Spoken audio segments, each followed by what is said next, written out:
ETF index mutual funds నేర్చుకుని stock మార్కెట్లో రాణించాలనుకుంటున్నారా? వెంటనే ఈ నెంబర్కి కాల్ చేయండి.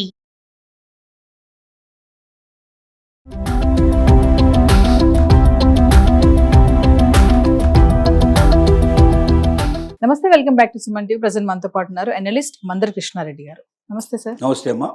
సార్, ఇప్పుడు మనకి మ్యూచువల్ ఫండ్ కానీ ఇన్సూరెన్స్ కానీ ఏమైనా అకౌంట్ ఓపెన్ చేసామనుకోండి, దాంట్లో నామినీ డీటెయిల్స్ అనేది అప్డేట్ చేయకపోతే, మనం నామినీని పెట్టకపోతే, ఇన్ కేస్ ఆ పర్సన్ పాస్డ్ అవే అయిపోయారనుకోండి, చనిపోయారనుకోండి, అప్పుడు నామినీ అమౌంట్ని మనము క్లెయిమ్ చేసుకోవాలి అంటే ప్రాసెస్ ఏంటి అసలు?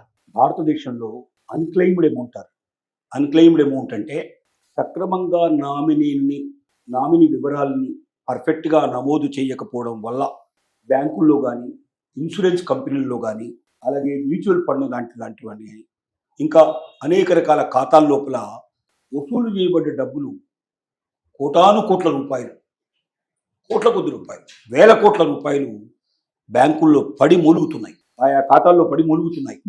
ఈ మధ్యనే ప్రభుత్వం ఒక చట్టం తీసుకొచ్చింది. దానికి సంబంధించినట్లు ఆ మధ్య తీసుకొచ్చిన చట్టం ఏంటంటే 3 సంవత్సరాల లోపల అలాంటి అమౌంట్ ఎవరైనా క్లెయిమ్ చేయకపోయినట్టయితే, ప్రాపర్ పద్ధతిలో దానికి ఏ పద్ధతిలో వెళ్ళాలో ఆ పద్ధతిలో వెళ్ళి దాన్ని తెచ్చుకోకపోయినట్టయితే ఆ డబ్బు ప్రభుత్వ పరమైపోతుంది. గవర్నమెంట్ దానికోసం ప్రత్యేకంగా ఒక అకౌంట్ ఓపెన్ చేసింది. ఆ అకౌంట్లోకి ట్రాన్స్ఫర్ చేయబడతాయి. దాన్ని పబ్లిక్ కోసం ఖర్చు పెడతారు. ప్రభుత్వం ప్రజల కోసం ఖర్చు పెడతారు. ప్రజల రవాణా విధానం పెరుగుపడడం కానీ, లేదా కస్టమర్స్కి కోర్టులని బాగుపరచడానికి కానీ, లేకపోతే రకరకాల వినియోగదారులకు భద్రత చేకూర్చడానికి కానీ, వాళ్ళకు లాభం చేకూర్చడానికి కానీ ఆ డబ్బును ఉపయోగించవచ్చు అని ఒక చట్టం తీసుకొచ్చారు. అంటే పరిమితమైనటువంటి కాలంలో మాత్రమే, నిర్దేశించిన కాలం వరకు మాత్రమే ఆ డబ్బు ఆ ఖాతాలో ఉంటుంది. తర్వాత మాయమైపోతుంది. తర్వాత మనం ఎన్ని ప్రయత్నాలు చేసినా మనకు రాదు. ఎందుకు నామినీని పెట్టడంలో సమస్యలు వస్తాయి? ఒక్కోసారి నామినీని పెట్టినా కూడా పర్ఫెక్ట్గా పెట్టడం అంటే ఇంటి పేర్లో తేడాలు ఉంటాయి. తర్వాత ఆధార్ కార్డు లేకపోతే దానికి సంబంధించిన ఏ కార్డు సబ్మిట్ చేయకుండానే పేరు రాసేస్తారు. ఫోన్ నెంబర్లు వేరుగా ఇస్తారు, అడ్రస్లు వేరుగా ఇస్తారు. ఈ లోపల మారిపోవచ్చు. ఈ లోపల వాడి దేశం విడిచి ఇంకో దేశానికి వెళ్ళొచ్చు, ఇంకో దగ్గర స్థిరపడవచ్చు. రకరకాల కారణాలు ఉంటాయి. రెండోది అంటే ఒక్కోసారి ఒక వ్యక్తికి 2 కుటుంబాలు ఇంకా మించిన కుటుంబాలు ఉండొచ్చు. ఒకరిది పెడితే ఇంకొకరు కోపం రావచ్చు అనే భయంతో అది తేలినాక పెడదాంలే, అప్పటిదాకా పెట్టకుండా కూడా వదిలేయచ్చు. అంటే నామినీ పెట్టడం 100% కంపల్సరీ కాదు. అది మన ఆప్షన్. మన ఇష్టం అయితే నామినీని పెడతాం, లేకపోతే లేదు. అంటే నామినీ పెట్టకపోవడం అంటే ఉపయోగం ఏముంది సార్ పాలసీ చేసి? అది ఉపయోగం గురించి కాదు. నా పరిస్థితి అట్లా ఉన్నప్పుడు నేను ఏం చేస్తానని ఒకసారి మీరు అర్థం చేసుకోండి. ఒక వ్యక్తికి 2 భార్యలు ఉన్నారు. ఇద్దరు కలిపి 5-10 మంది సంతానం ఉన్నారు. అందరి పేర్లు పెట్టలేడు కదా నామినీలుగా. సహజంగా పెడితే ఎలా పెట్టాలి? పెడితే ఏం జరుగుతుంది? సపోజ్ మీరు పేర్లు పెట్టుకుంటూ వచ్చారు, మొదటి పేరు ఎవరితుందో వాళ్ళకే చెందుతుంది, మిగతా వాళ్ళకి చెందదు. అందరికి ఈక్వల్గా చెందటం సాధ్యం కాదు నామినీగా. మీరు 10 పేర్లు ఇచ్చినా 10 పేర్లో మొదటివాడి పేరు మాత్రం మొదటివాడు ఉన్నవాడికి మాత్రం చెందే అవకాశాలు ఉంటాయి. ఇలాంటప్పుడు ఎవరి పేరు పెట్టాలి అందులో పెద్ద సందేహమైన విషయం. తర్వాత రెండోది ఏమవుతుందంటే, ఒక్కోసారి కుటుంబం మీదనే కొత్త కోపం ఉండొచ్చు. కుటుంబం వీళ్ళనైనా ఇతనైనా వెలివేసి ఉండొచ్చు, ఇతర కుటుంబాన్ని కూడా వెలివేసి ఉండొచ్చు, దూరం అయి ఉండొచ్చు. ఎవరిని పెట్టాలనేది సందేహం ఉంటుంది. పెట్టడం ఇష్టం ఉండదు ఒక్కోసారి. ఒకవేళ పోతే ఈ డబ్బులు ఎక్కడికి పోతాయి? గవర్నమెంటే కదా, ఏదో రకంగా బ్యాంకులు అయినా ఏవైనా సరే గవర్నమెంట్ సంబంధమైనవి కాబట్టి ఆ డబ్బు ఏదైనా ప్రపంచకు ఉపయోగపడుతుంది, ప్రజలకు ఉపయోగపడుతుంది, వాటికి కూడా వదిలేసే అవకాశాలు ఉండొచ్చు. ఆయన ఏ రకంగా వదిలేసినా ఆయనకు సంబంధించిన నిజమైన వారసులు అయినట్టయితే వాళ్ళు ఈ డబ్బును క్లెయిమ్ చేసుకునే అవకాశం ఉంది. ఈ డబ్బును సులభంగా పొందగలిగే అవకాశం. ఏం చేయాలి అలాంటి వాళ్ళకి తెలిసింది పలాని బ్యాంకులో లేదా పలాని దగ్గర ఒక మ్యూచువల్ ఫండ్లోనో లేకపోతే ఇన్సూరెన్స్ కార్పొరేషన్లోనో ఇంకో దగ్గర మా నాన్నగారికి సంబంధించిన లేదా నేను దానికి సంబంధించిన ఉత్తరాధికారిని, నెక్స్ట్ వారసుడుగా ఉన్నా నేను, ఆ డబ్బు అక్కడ పడి ఉంది. లేదా బ్యాంక్ లాకర్లు కూడా ఇలాగే ఓపెన్ కాకుండా బ్యాంక్ లాకర్లు ఉంటాయి.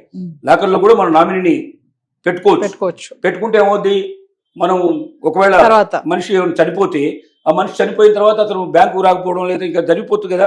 అలాంటప్పుడు చనిపోయిన తర్వాత అతని లాకర్ ఉన్నట్టు తెలుసుకొని వచ్చి వాళ్ళు మా పేరు ఉంది దాంట్లో చూడండి అని చెప్పేసి వాళ్ళు క్లెయిమ్ చేసుకొని తీసుకెళ్ళచ్చు. లాకర్ ఓపెన్ చేసేసుకొని వాళ్ళు దాంట్లో ఉన్న వస్తువులు తీసుకోవచ్చు, లేదా ఆ లాకర్ని వాళ్ళు కంటిన్యూగా వాడుకోవడానికి అవకాశం.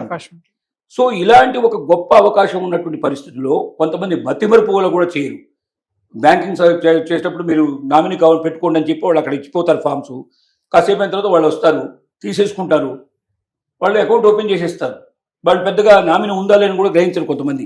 ఎందుకంటే కొన్ని చోట్ల ఇట్లాంటి నెగ్లిజెన్స్ కూడా జరిగినటువంటి పరిస్థితులు ఉన్నాయి.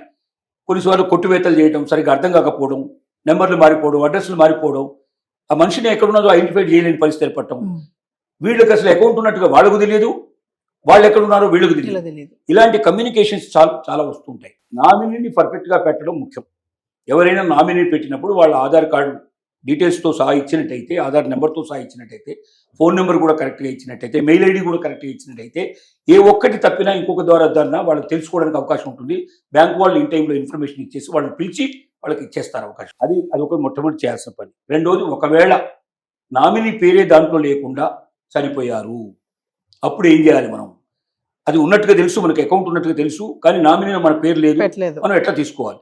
అలాంటప్పుడు వీళ్ళు ఏం చేయాలంటే, ముందు ఆ బ్యాంకునో లేదా మ్యూచువల్ ఫండ్నో లేకపోతే ఆ ఇన్సూరెన్స్ కంపెనీనో వాళ్ళు వెళ్ళి అక్కడ అకౌంట్ ఉందా, ఎంత అమౌంట్ ఉంది, ఏం సంగతి చెక్ చేసుకొని వాళ్ళు అవకాశం ఉంటుంది. వాడు తండ్రి పేరు సర్టిఫికెట్లా ఆధార్ కార్డులో వాటిలో అన్నింటిలో ఉంటాయి కాబట్టి వాళ్ళు వెళ్ళి చూపించుకొని మాట్లాడుకొని వాళ్ళు లీగల్ ఎయిడ్ సర్టిఫికేట్ దొరుకుతుంది ఎంఆర్ఓ ఆఫీసు లోపల, ఆర్డీఓ దగ్గర.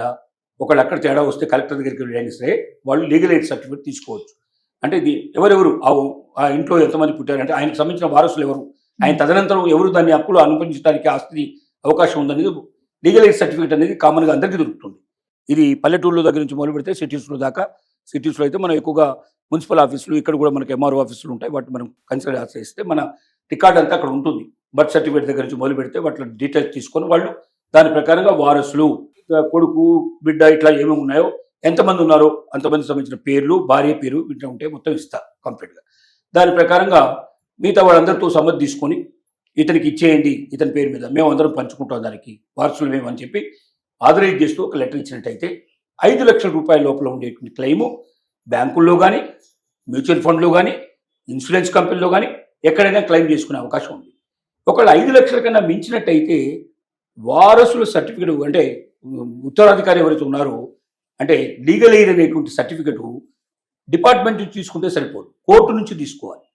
కోర్టు కూడా ఆథరైజ్డ్ పర్సన్. అంటే కోర్టు ఏం చేస్తుంది, వాళ్ళ రికార్డ్స్ అన్ని తెప్పిస్తుంది. అవి ఒరిజినల్ రికార్డ్స్ అయినా కాదా, దాంట్లో ఉన్న మ్యానిపులేషన్స్ ఉన్నాయి చెక్ చేస్తుంది.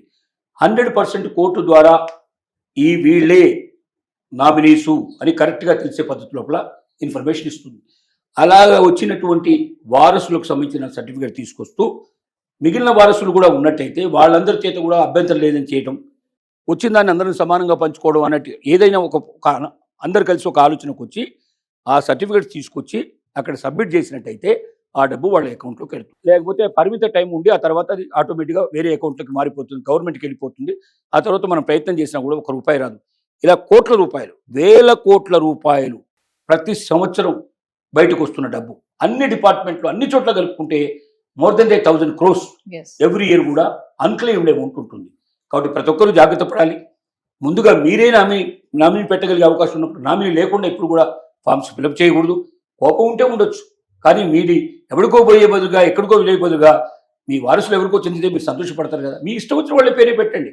పెద్ద కొడుకే పెట్టాలని, చిన్న కొడుకుని పెట్టకూడదని ఏం లేదు. మీ ఫ్రెండ్నైనా పెట్టుకోవచ్చు, మీ బిడ్డ కాకపోయినా కొడుకు పోయిన బయట వాళ్ళైనా పెట్టవచ్చు. మీ తర్వాత ఎవరికి చెందాలో ఎవరినో ఒకరిని మీరు నామినేట్ చేయొచ్చు. కుటుంబం మీద మీకు కోపం ఉంటే ఫ్రెండ్స్ను, సన్నిహితులను, బంధువులను, ఇంకెవరినైనా కూడా సెలెక్ట్ చేసి పెట్టుకోవడానికి అవకాశం ఉంటుంది. ఒకవేళ అలా చనిపోయిన వాళ్ళ వివరాలు మనకు తెలిసినప్పుడు, ఆ విషయాలు తెలిసినప్పుడు, మనమైనా ఎవరైనా ఉన్నవాళ్ళు వారసుల సర్టిఫికెట్, వాళ్ళు లీగల్ ఎయిడ్ సర్టిఫికెట్ ప్రొవైడ్ చేసుకొని ఇన్ టైంలో తెచ్చుకుంటే ఈ డబ్బు కాపాడబడుతుంది. లేకపోతే కోల్పోతారు. Thank you.